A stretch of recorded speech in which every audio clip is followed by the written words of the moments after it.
Shri Venkateswara gold తాకట్టులో ఉన్న మీ బంగారాన్ని విడిపించి కొనబడును.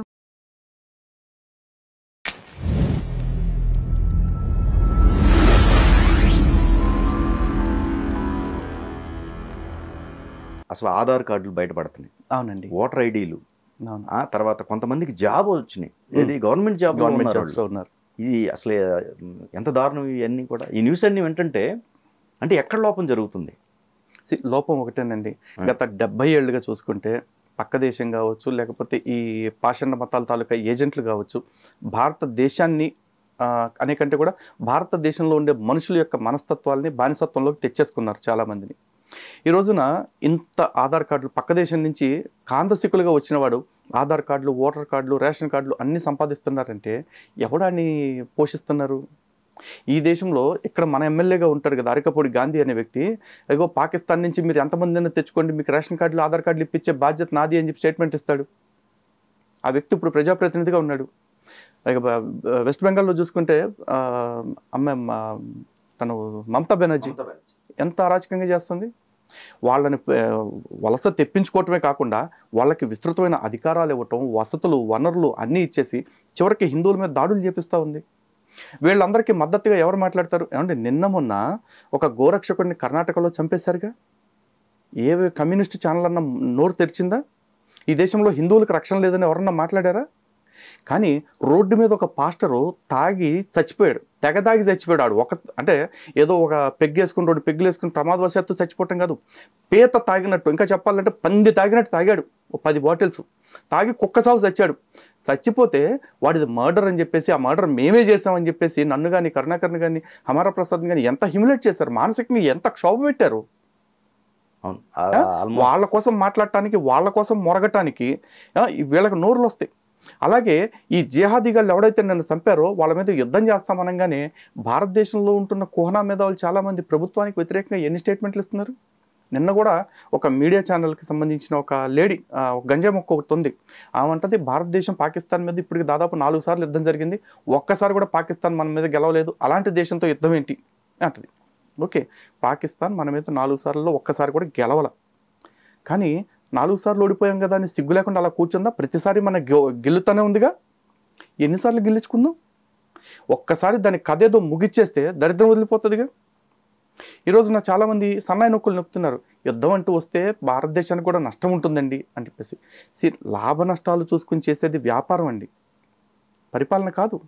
పరిపాలనలో ప్రజల సంక్షేమము, ప్రజా భద్రత, దేశ భద్రత అనేది టాప్ ప్రయారిటీ. ఒక దేశం 70 ఏళ్ళ నుంచి మనం సతాయిస్తూ ఉంది, 75 ఏళ్ళు వచ్చినాయి, ఇంకా సతాయిస్తూ ఉంది. 4 సార్లు తరిమి కొట్టినా తిరిగి వస్తూ ఉంది. ఏం చేయాలి? యుద్ధం చేస్తే దాంతోపాటు మనకు కూడా నష్టం వస్తుందని యుద్ధం చేయకుండా అలా గమ్మును కూర్చుందామా? కొట్టాలి. కాకపోతే సలహా ఏమి ఇవ్వాలంటే, ఒరే నాయన ప్రతిసారి లాగా ఈసారి చిన్న దెబ్బలు కొట్టొద్దు, పామును ఎప్పుడైనా కొడితే తోక మీదో నడుము మీదో కాదు పడగ మీద కొట్టాలి, పడగ చిట్లిపోవాలని చెప్పేసి చెప్పాలి. అలాగే ఈసారి పాకిస్తాన్ మీద యుద్ధం చేస్తే పాకిస్తాన్ అనేది మ్యాప్లో కనపడకుండా పోవాలి. చాలామంది అంటున్నారు, అరే సైనికులు చేసే తప్పులకి, తీవ్రవాదులు చేసే తప్పులకి జనాలను ఏం చేస్తామని చెప్పేసి. ఇనుముతో కలిసిన నిప్పుకు కూడా సమ్మెట దెబ్బలు తప్పవు. ఆ దేశంలో బ్రతుకుతున్నందుకు, ఆ దేశపు సైన్యానికి లేకపోతే ఆ దేశపు మతోన్మాద తీవ్రవాదులకి వత్తాసు పలుకుతున్నందుకు ప్రతి వాడు అనుభవించాల్సిందే. అండ్ ఇంకొక మాట రెగ్యులర్గా అందరూ చెప్పే మాట అండి, ప్రపంచంలో ముస్లింలు అందరూ తీవ్రవాదులని మేము చెప్పట్లా, కానీ తీవ్రవాదులు ప్రతోడు ముస్లిమే ఉన్నాడుగా, అంతే సింపుల్. అండ్ ఇంకోటి ఇప్పుడు కొత్తగా ఒకటి వినిపిస్తుందండి, ఇంత జరిగిన తర్వాత దీన్ని హిందూ రాజ్యంగా ప్రకటించాలని చెప్పి కోరుకుంటున్నారు. ఇది ఫస్ట్ ఆఫ్ ఆల్ హిందుస్థాన్ కాదండి, ముమ్మాటికి ఇది భారతదేశమే. ఈ భారతదేశం ఒకప్పుడు హిందూ రాజ్యమే, ఇప్పటికీ హిందూ రాజ్యమే. కాకపోతే మధ్యలో వచ్చిన ఈ సెక్యులర్, సోషలిస్ట్ అనే పదాల కారణంగా భారతదేశపు హిందుత్వ స్వరూపాన్ని మన వాళ్ళు అర్థం చేసుకోలేకపోతున్నారు. కాబట్టి ఆ స్పష్టత రావాలి. కాబట్టి భారత్ అనేది లౌకిక రాజ్యం కాదు, హిందూ రాజ్యమే అని అనౌన్స్ చేయమనండి. ఇది అనౌన్స్ చేయమనగానే చాలామంది పిసికేసుకుంటారు, అలా ఎలా చేస్తారు అని చెప్పేసి. అరే ఇదే భారతదేశంలో కూర్చుంటూ మసీదుల్లో నిలబడి ఈ దేశాన్ని అల్లా రాజ్యంగా మార్చాలి అని నినాదాలు ఇస్తున్నారు. మీ చెవుల్లో ఏమైనా పెట్టుకున్నారా?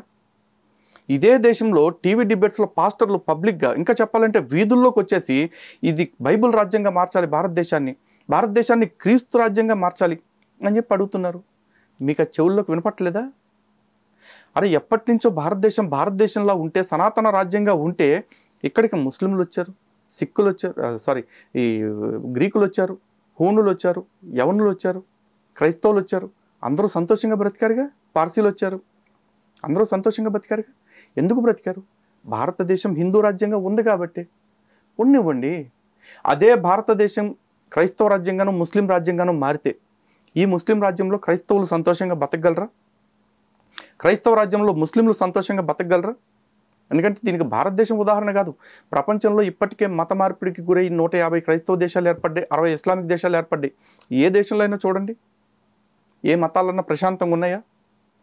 ఉంటే ఇవి అసలు మతరాజ్యాలుగా ఉండేవే కాదు, భారతదేశంలాగా లౌకిక రాజ్యంగానే ఉండేవి. కాబట్టి భారతదేశం ఎప్పుడూ హిందూ రాజ్యమే. కానీ ప్రజలకు స్పష్టత రావడం కోసం ఇది హిందూ రాష్ట్రము అని చెప్పేసి ప్రత్యేకంగా డిక్లేర్ చేయాల్సిన సందర్భం అయితే ఖచ్చితంగా వచ్చిందండి.